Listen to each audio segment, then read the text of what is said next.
Hey guys, and welcome to another video here on our channel The Guide. I'm Benjamin, also known as Taz, and today we have the first FIFA 21 tutorial on this channel. Thanks to EA and also the Game Changer Network for already giving us the opportunity to play FIFA 21. It was an early build and therefore it was still in development, and the final version of FIFA 21 might be a little bit different. But nevertheless, I can already give you some information, some guidance on the new dribbling, Agile Dribbling. This is a dribbling tailored to beat an opponent in a 1 versus 1 situation, and in this video I will provide you the instructions how to do Agile Dribbling and then already give you 5 tips how to improve Agile Dribbling, in what kind of situations you can use it, avoid common mistakes. So if you're new to this channel, our main target is to make you the best FIFA player that you can be, and therefore we're going to publish a ton of tutorial videos on this channel. So if you're interested in that, please consider subscribing and also activating the notifications to not miss any of the upcoming videos. And before we start with the tips on Agile Dribbling, I want to make you aware of our individual coaching offers. If you're interested in getting better in FIFA in one of the most efficient ways, the private one-to-one coaching sessions with our pro, top 100 and elite coaches might be the right thing for you. The first coaching sessions for FIFA 21 are going to start in mid-October, and you can already pre-order now. Especially in the beginning of a new FIFA, this can help you to improve your skill, to climb the ranks and secure the biggest rewards in Ultimate Team right from the start.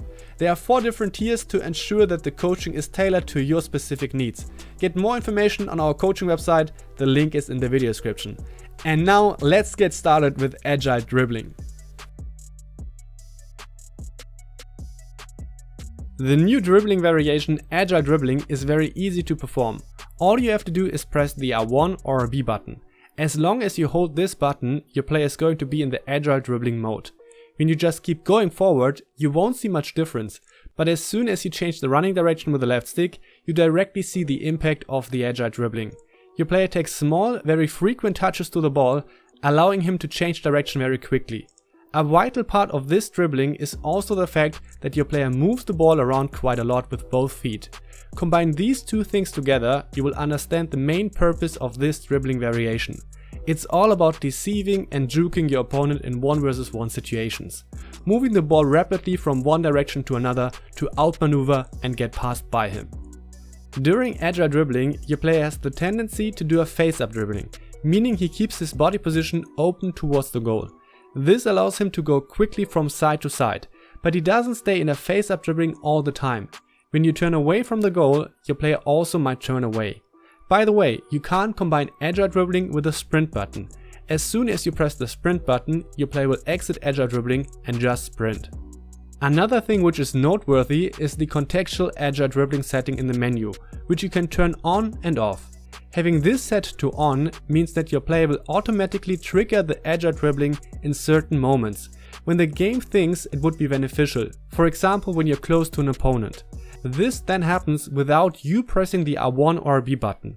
This can be helpful in some situations, but in others it might surprise you, since you didn't want to do Agile Dribbling.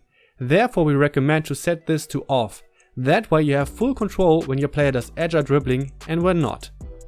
This new dribbling variation is quite similar to Strafe Dribbling, which was introduced in FIFA 20. So we just want to briefly compare these two techniques. On the left side you see Strafe Dribbling. Here the player also goes for a face-up dribbling position and takes smaller dribbling touches. This allows him to get more control over the ball. But when you pay attention to the ball movement, you see that its movement is reduced to the minimum. Also, the player mainly dribbles with his dominant foot. Now compare this to Agile Dribbling on the right side. The player also takes a lot of touches, but he fluidly dribbles with both feet, which results in a lot of ball movement. As previously explained, this can be used to deceive the opponent in 1 versus 1 situations. Due to these rapid changes in direction, the new dribbling feels much more agile, as the name already gives away.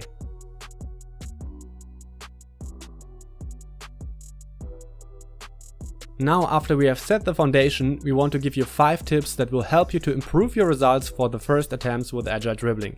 Probably the easiest way to outmaneuver your opponent in a 1 versus 1 situation is to use Agile Dribbling by going quickly from side to side, trying to get your opponent to think that you will commit to one side to then go to the other one. By this you use the upside of this technique that you can quickly change direction by using the left stick. Here you can see how I swiftly change direction with the left stick to fly past the opponent afterwards. After the move to the side, the exit with the sprint button allows me to get away from him. The second tip is the idea that it can be already enough to only do a few touches with Agile Dribbling. With 1 to 3 touches you can reach your goal, for example reducing your pace, going from a full sprint into a direction change. These few touches in Agile Dribbling might already help you to surprise your opponent, so there is no need to prolong the Agile Dribbling any further. Use the nice, very agile movement by this dribbling technique for only a few touches to the ball and then continue with a better suited dribbling. For example, simple left stick dribbling or full sprint to get away from your opponent. Quite obvious, but nevertheless we want to make you aware of it. How agile and quick you are in Agile Dribbling is quite dependent on the player's dribbling attributes. A player with high values in dribbling, agility and balance will feel much better in this new dribbling mode, whereas players which are not as skillful in these areas still profit from Agile Dribbling but won't feel as lightweight.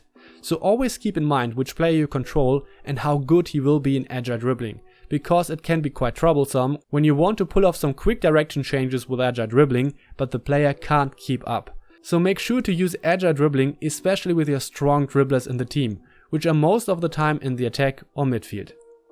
So far we presented the potential to outmaneuver the opponent as the main point for Agile Dribbling, but you can also use this technique to delay your play a bit and gain some time on the ball.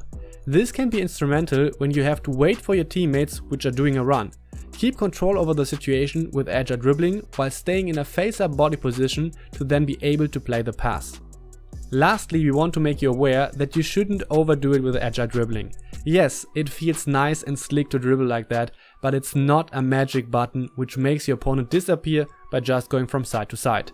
When your opponent doesn't commit with a tackle, it's just not the right situation, and even when you keep dribbling, it won't get you anywhere and actually might get you in some trouble. This is especially the case since going for moves with Agile Dribbling drains a lot of stamina, and the lower the stamina bar gets, the slower your move gets, even with the best dribblers. So then it's just better to give up on it and continue your attack by passing the ball, because you won't get anywhere with it.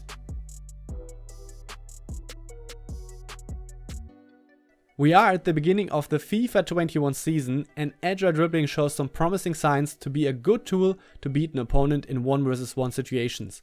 As soon as we gather more experience and identify situations or spots at which it's particularly useful, we're going to follow this up with another video about it. So make sure to follow our channel and activate the bell to not miss this or any other videos to keep the edge over your opponent.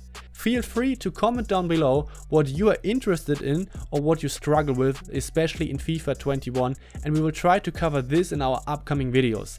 If this video was helpful for you, please consider giving it a thumbs up and also share it with your friends.